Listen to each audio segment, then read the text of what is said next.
What's up, everybody? Welcome back to another episode of Neon Trash. Johnny Rocket here, along with your host with the most, Tommy the Hammer. Yo. Daler. Hey. And a special guest star all the way from San Fran via the Facebooky thing, FaceTimey thing, whatever the fuck you call this. It's Sam the man himself. Hey, everybody. And the reason I am piping in Sam here is because, well, one, he's in San Francisco, and that's far the fuck away, and we really can't, go anywhere. And two, the movie I brought over, Kiss Me, Guido, is actually from his VHS collection back in the day, and he subjected me to this a long-ass time ago, and I remember it being pretty funny, I mean, it's a comedy, right? So this isn't something too serious. And when I told Sam, hey, I'm gonna be watching this, he's like, dude, I gotta watch that again.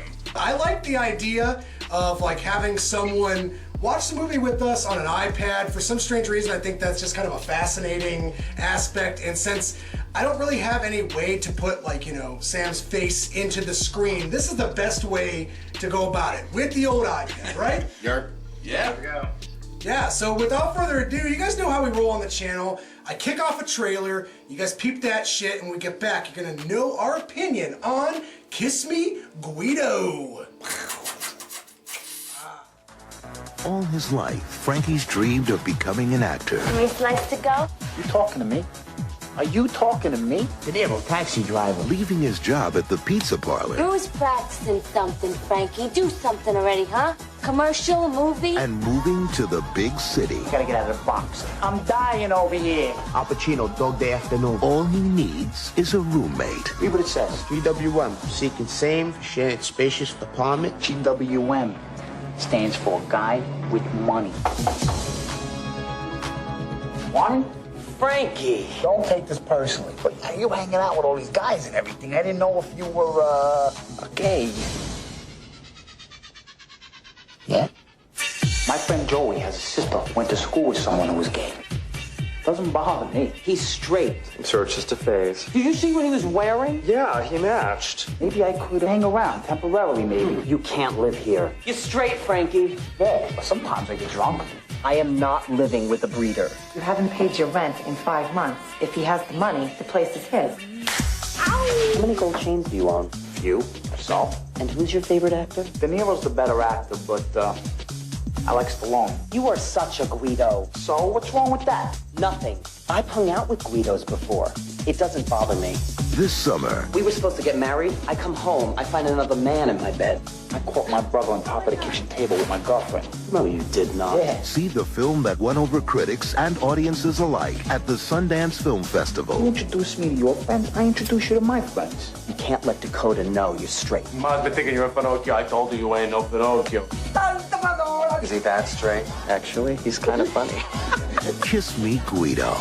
This could be the beginning of a beautiful friendship.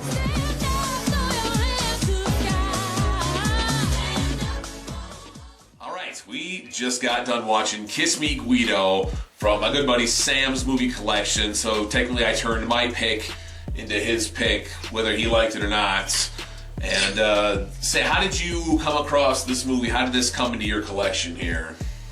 I actually have no idea. I think I probably saw on another VHS also some sort of 90s gay cinema.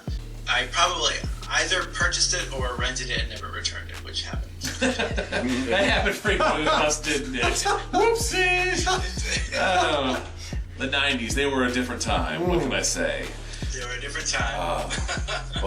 Yeah, this was a real treat to revisit, honestly. There was a number of scenes I had forgotten about it, and it was, I don't know, to me, this held water. This was still really funny. There was a lot of good jokes. There's a lot of well-delivered just scenes, really well acted.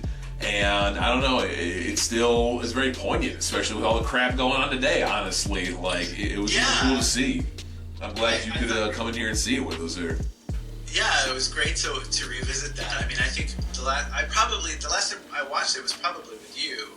Right? And Wow. That was been easily 20 years ago. Man. But yeah, I know. Boy. Yeah, I really didn't expect it to hold up so well. but they did a really great job of drawing parallels between, you know, the gay community and the straight community. There were some archetypes at play, but sure, it was fine. It was campy. It wasn't like yes. I think it mellowed a little bit as the film went on. It seemed really, really over the top in the beginning, but yeah, that was fun. Yeah, I gotta agree. I feel like the movie itself, I mean, when it comes down to comedy movies, like, you know, sometimes they can't escape some of the cliches that kind of come with, you know, comedy films. And, you know, there's certain elements to Kiss Me Guido that I feel like, you know, it can't escape these, you know, comedic cliches. But overall, I feel like, you know, the actors and the story itself comes at things in a more realistic, indie, down-to-earth narrative. And True. Yeah, I feel like that's the movie's strongest suits. The more cliched elements and maybe some of the more meandering scenes, I mean, come on, it's the 90s, you know what I'm saying? Right. They got to do these things, you know what I'm saying? Because it's a product of its times, but at the, you know, at the same time, you know, it breaks barriers. And I found myself, you know, laughing with John and Dale here, and there's, you know, genuine moments of awkward humor that didn't feel forced or too corny. I watched the preview when John told me we were going to watch this today. And I was like, holy shit, this is like a terrible, terrible 90s comedy. Like, this is going to be an awful fucking movie. But no, I enjoyed it. I enjoyed it. It had a really good story. All right, I'm gonna give it. A 7.5. Ooh. There it is. Oh, snap. Sammy laying down the first star count, 7.5. Well, that's funny, because honestly, I'm right there with you. I was going to give this an 8 out of 10. This made me laugh a lot. This was so much fun. Like, I don't know, might be a little bit of homework there, because I got good memories of watching it with you back in the day. Yeah, it was really fun. You know, up in the old room there, Johnson Road, smoking cigarettes and burning incense and lying to your mom. And, you know, so definitely an 8 out of 10. Dale thought this was going to be not so good. Out of 10 stars, Dale, what do you give it now? I think I'll give it a 6. It wasn't a bad movie at all. I enjoyed it. That's fair. That's definitely fair. Definitely. It wasn't what I thought it was going to be, and it had a really good storyline, and everything worked out great. So. Yeah. So, last but not least, Tommy the Hammer, 10 stars, Kiss Me Guido. You know, there's certain elements of the movie where it can't escape, you know, the comedic cliches of the era of the 1990s. I'm with Dale on this one. I gotta say it's about a 6.5 or a 7. It's a surprising film.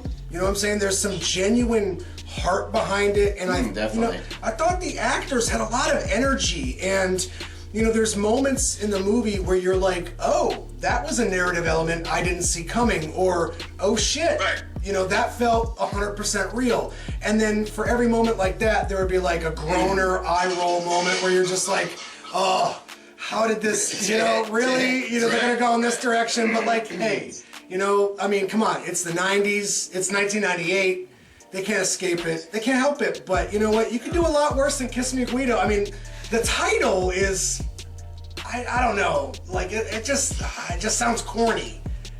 I think that'll wrap it up for here right now in Neon Trash. I hope it's informative, motherfuckers.